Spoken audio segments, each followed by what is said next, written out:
Olá, povo abençoado do Brasil, seja muito bem-vindo ao canal Brasil no Ponto TV, Brasil no Ponto News, o preço da liberdade. Se inscreva e compartilhe, é muito importante o seu compartilhamento. Gente, se você vê zoada de barulho de alguma coisa aqui, fica tranquilo que é beira de rua aqui, a gente grava aqui, estilo vlog, no meio da rua, na beira da rua.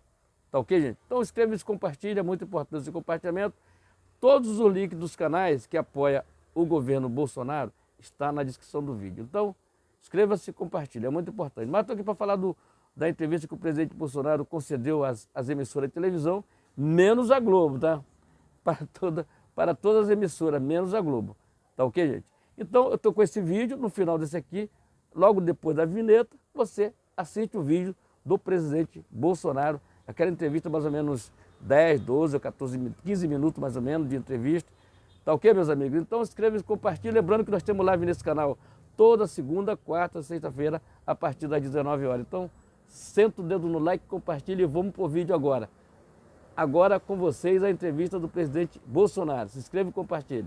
Brasil acima de tudo, Deus acima de todos.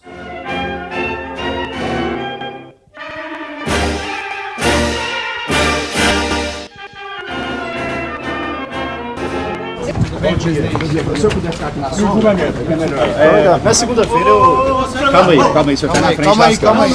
Na segunda-feira eu questionei o senhor esperava um julgamento mais jurídico ou político, todo mundo certo aí? Qual que é a opinião do senhor nesse momento? Vamos lá. Vamos recordar os fatos, né? Em 2017, a chapa Dilma Temer foi julgada no TSE. Obviamente a Dilma já não estava na presidência porque ela foi cassada em 2016. E havia interesse da esquerda em cassar o Temer. E o TSE então julgou essa chapa. Bem, durante o julgamento houve um intenso debate se novos fatos, novas provas poderiam ser agregadas ao processo inicial movido pelo PSDB em 2015. E a discussão foi que essas novas provas não poderiam ser agregadas ao processo. Bem, logicamente, ficou frágil a ação e por 4-3 o TSE manteve a chapa Dilma Temer. E Temer continuou, então, presidente da República. Fato que permitiu ao Temer indicar depois o senhor Alexandre de Moraes para ser ministro do Supremo Tribunal Federal. Ou seja, se não fosse este julgamento, dessa forma, tirando as provas fora, Alexandre de Moraes não seria ministro do Supremo Tribunal Federal, porque o Temer teria cassado também. Bem, agora temos o fato, né, que por coincidência, ironia do destino, o senhor Alexandre de Moraes é presidente do TSE. E eu espero que ele haja com imparcialidade, juntamente com o tribunal como um todo, porque os fatos são exatamente os mesmos. A minha ação, a ação movida contra mim, pelo Carlos Lupe, do PDT, por abuso de poder político, exatamente igual à chapa Dilma Temer, está em julgamento. E novos fatos foram apensados à minha ação. Ou seja, a partir do momento que o TSE, aproveitando a jurisprudência de 2017, aplicar para o meu caso, que no meu entender deve ser assim, por questão de coerência, né, a acusação contra mim, por se reunir com embaixadores, torna-se frágil. Agora, por que eu me reuni com embaixadores em julho do ano passado, fora do período eleitoral? Foi porque 2 meses antes, o senhor ministro Edson Fachin havia se reunido com embaixadores também, que não é competência dele. Reunião com embaixadores, tratado de política externa, é competência privativa do presidente da República. Então foi uma resposta ao senhor Edson Fachin, porque lá naquela reunião dele, o que ele deixou mais do que implícito, deixou claro. Isso faltava aí 5 meses aproximadamente para as eleições. Ele falou o seguinte: tão logo o TSE apresente o resultado, os senhores embaixadores devem, junto aos seus respectivos chefes de Estado, reconhecer imediatamente o ganhador das eleições. E esse é o fato. Essa é a verdade e essa é a realidade. Me julguem a exemplo do que foi julgado no caso da chapa Dilma Temer. E mais ainda, por coincidência do destino, foi absolvido a chapa, né? A chapa continuou valendo, por 4-3. O voto decisivo foi do presidente do TSE à época, Gilmar Mendes, que falou: o TSE não existe para caçar mandato de ninguém, muito menos de presidente da República. E um desses 4 votos, além do Gilmar, foi do senhor Tarcísio, que era ministro do Tribunal Superior Eleitoral, que votou com Gilmar Mendes. Ou seja, é só o senhor Alexandre de Moraes, diretamente beneficiado por uma conjuntura, uma coincidência no momento, seguir os precedentes, né? O que aconteceu, né? Em 2017, que eu vou ser absolvido também. Não tem por que caçar meus direitos políticos numa reunião com embaixadores. É só julgar com a mesma jurisprudência de 2017 que eu serei, essa ação será arquivada. Presidente, durante o mandato do senhor em diversas oportunidades falou que tinha um movimento político dentro do TSE. O senhor entende que neste julgamento que começa amanhã pode ter algum tipo de movimento político e não necessariamente jurídico eleitoral? A polícia faz presente até dentro das nossas casas. Então isso vai existir sempre. Mas os fatos são concretos. São concretos. Reunião com embaixadores. A ação do PDT, assinado, deve ser por Carlos Lupe, né, que é o presidente do PDT, é a reunião com embaixadores que ali estaria caracterizado, segundo ele, abuso de poder político. Isso, pela jurisprudência de 2017, isso não ocorreu. Se eventualmente o senhor for cassado, o senhor pretende deixar a vida pública, como é que fica a vida do senhor? Eu não sei se vou estar vivo quando virar a esquina aqui, então eu não falo sobre ser. Essa conjunção aí. Em caso de derrota, o senhor vai não posso.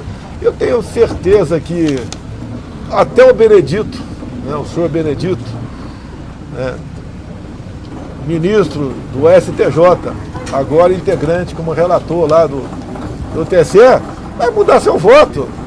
O senhor Benedito é questão de coerência.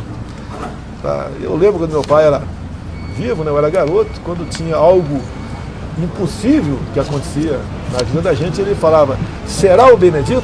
E eu agora digo, respeitosamente, prezado o senhor Benedito, ministro de uma corte respeitável como a STJ, o seu voto não pode ser dessa forma. E mais ainda, nós pedimos para liberar para vocês as minhas razões de defesa no TSE. O senhor Benedito foi contrário. Ou seja, está em segredo de justiça a minha defesa. Porque depois de julgado, não adianta eu mostrar para vocês: olha aqui, olhe lá, olha o que nós apresentamos. Acredite se quiser. O próprio Gilmar Mendes, repito, né, que disse que aquela corte não pode se servir a caçar mandatos, tá? Ela deve se preocupar, palavra do senhor Gilmar Mendes na época, com a transparência e a segurança das eleições. Cadê a transparência comigo? Então, acredito que os fatos falam bem mais alto. Não pretendo, não gostaria de perder meus direitos políticos. Não sei se você é candidato o ano que vem a prefeito ou vereador, não sei. Ou se no futuro você é senador ou presidente, não sei. Agora, para ser candidato, eu tenho que manter os meus direitos políticos.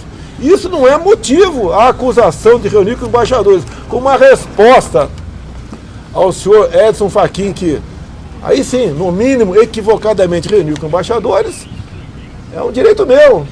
E reunir de forma aberta com os embaixadores. Não houve uma crítica, um ataque ao sistema eleitoral. Houve uma exposição da minha parte como funcionavam as eleições no Brasil. O julgamento lá, presidente, não é somente sobre essa reunião. Incluiu recentemente esse documento, né, essa minuta encontrada. O senhor acha, só para finalizar, então, vamos lá, que também algumas falas do senhor, eles vão utilizar nesse julgamento? Olha, eu estou dizendo para você aqui que o TSE em 2017 não aceitou isso. Essas falas pode ser uma nova ação poderia, né? Uma nova ação de investigação eleitoral, né? Incluir nessa peça lá, não. Okay? Vamos seguir a mesma linha. Não pode a jurisprudência mudar de acordo com a cara de quem está sendo julgado, ou de acordo com a ideologia, né? Que eu sou centro-direita, né? Outros são de centro-esquerda. Não pode mudar de acordo com quem sentar no banco ali. A jurisprudência é uma, isso não pode acontecer. Isso é péssimo para a democracia se eu for julgado de forma diferente do que foi a chapa Dilma Temer em 2017. Presidente, sobre o que você conversou com o seu filho Flávio Bolsonaro e os outros colegas aqui? Os deputados me acompanhando aqui, um amigo meu, tá? Eu expus isso para vocês aqui, lá em cima para eles, se alguém tinha uma crítica, uma observação, algum deputado aí quiser falar alguma coisa, aí fica à vontade, tá?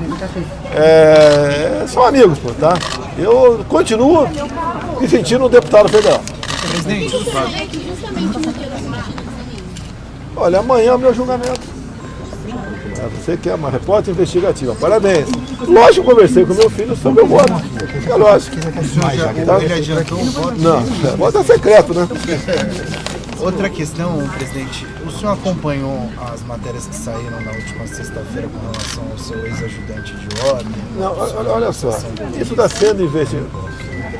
Olha, o Ives Gandra falou sobre isso, que aquilo teria sido, né, uma resposta a alunos da Escola de Comando do Estado-Maior do Exército em 2017. Agora, que vocês podiam pedir para o senhor Alexandre Moraes, que a Veja publicou ali, como um furo de reportagem, a parte executória, né, do que seria a GLO, ou o artigo 42, ou o estado de defesa, eu não sei.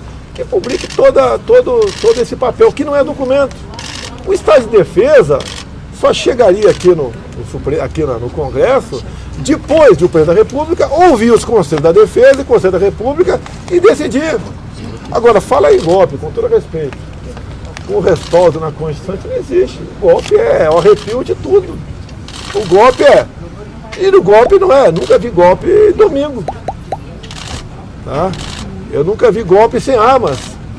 Tá? Isso aí estão querendo dar áreas de golpe o 8 de janeiro. Houve um ato de vandalismo, depredação, que são abomináveis, ninguém concorda com isso, mas tomada de poder, isso não existe. O próprio senhor ministro da Defesa, né, acabou de declarar dia de ontem, ou anteontem, que não houve uma figura central coordenando o 8 de janeiro.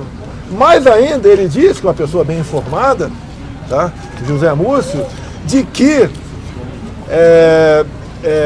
quem praticou esse vandalismo não foram as pessoas do acampamento. Quem são as pessoas do acampamento? No Brasil todo. Era pessoa de idade, chefe de família, com a bandeira nas costas, uma Bíblia na mão. Passava orando 24 horas por dia. Acho que não tem o que falar. Eu lamento, ainda tem mais de 200 pessoas presas. Há poucos dias, há poucas semanas, conversei com uma pessoa do meu condomínio, e ele falou que estava tomando conta de seus filhos sozinho. Eu falei, ficou viúvo? Não, minha esposa está presa. Não tem cabimento essas prisões. Não tem cabimento um julgamento dessas pessoas, que devem ser julgadas, na última instância. Tem que ser julgado na primeira instância. Cadê o processo legal? Ou vivemos a democracia ou não vivemos. Eu tenho 3 assessores presos. Não cabe, não se justifica a preventiva para esses casos. Vai indo para 50 dias. O capitão Forças Especiais, o sargento do BOP e o próprio coronel Cid, tá, que só poderia ser preso numa circunstância diferente daquela que ocorreu no caso do oficial preso, tá? Flagrante, tá? Você pode ver, não se justifica a prisão preventiva deles. Eles não podem destruir provas, não podem ter fim no processo. Nenhum dos 3 não justifica isso. E nós estamos aqui aceitando, tá, que se passe por cima devido ao processo legal. Ou temos uma democracia ou não temos. Proibiu a visita até do pai. Ontem, a visita do pai, do coronel Cid, que é um general da minha turma, não pode visitar o filho. A esposa do Max não pode visitá-lo porque não está vacinada. Pelo que eu sei, o passaporte vacinal não é cobrado mais em lugar nenhum do Brasil. Pelo que eu sei, pode ser que tenha um lugar específico, né? E o local onde não morreu quase ninguém por Covid é os presídios. O senhor acompanhou ontem, presidente, a CPMI. O que o senhor achou? Qual é a sua avaliação? As respostas sobre aí? Eu não pude ver na íntegra o depoimento do chefe da Polícia Rodoviária Federal. Tá? Agora eu vi algumas perguntas que não tem nada a ver com o 8 de janeiro. A CPMI tem um fato específico, 8 de janeiro. Tá? Ele não impediu ninguém de votar. Tá? Não houve um excesso de diários para um local em relação ao outro. Tá? É um trabalho que foi feito pela PRF que tem que ser feito, que é a proibição do transporte ilegal de eleitores. As acusações contra o senhor no TCE não são mais graves do que as contra Dilma e o Temer, de tramar golpe? Quem falou que eu tramei golpe? Onde está escrito? Onde aparece meu nome em algum lugar? Eu sempre joguei dentro das 4 linhas desde o primeiro dia. E desde o primeiro dia eu sou acusado de preparar um golpe. E se alguém está falando que alguma autoridade que ajudou a evitar uma ditadura no Brasil, tá? Se ajudou a evitar, interferiu em algum lugar. Essa pessoa tem que ser questionada. Interferiu como? Onde? Tá? Como que o senhor avalia? Deixa eu rapidinho aqui, ó. Como que o senhor avalia a indicação do Zanin? Está sendo sabatinado É privativo do presidente, como muita gente reclamou que eu indiquei um terrivelmente evangélico para o Supremo, que levou 4 meses para entrar em pauta a sabatina dele. 9 meses. Tá? Fala aqui, ó. Olha, tá. Tá comigo em alguns processos aí. Eu fui testemunha nesse processo do TSE e tive a oportunidade então de relatar que tanto eu como a deputada Bia, a autora da PEC do voto impresso à época, nós estivemos junto com o presidente do PDT, o senhor Carlos Lupe, partido ao qual nós respeitamos, que foi inclusive o primeiro partido da história do Brasil a defender o voto impresso em decorrência da tentativa de fraude, no caso Proconsulte no Brizola. Então nós fomos recebidos naquele momento pelo Carlos Lupe, que é o autor da ação contra o presidente Bolsonaro. Em 2021, o Carlos Lupe fez a seguinte postagem nas suas redes sociais: sem a impressão do voto, não há possibilidade de recontagem. Sem a recontagem, a fraude impera. E esse mesmo partido agora, cujo presidente é o Carlos Lupe, que nós respeitamos, repito, agora entra com o presidente Bolsonaro pedindo a sua inelegibilidade. Ok? Pessoal, obrigado.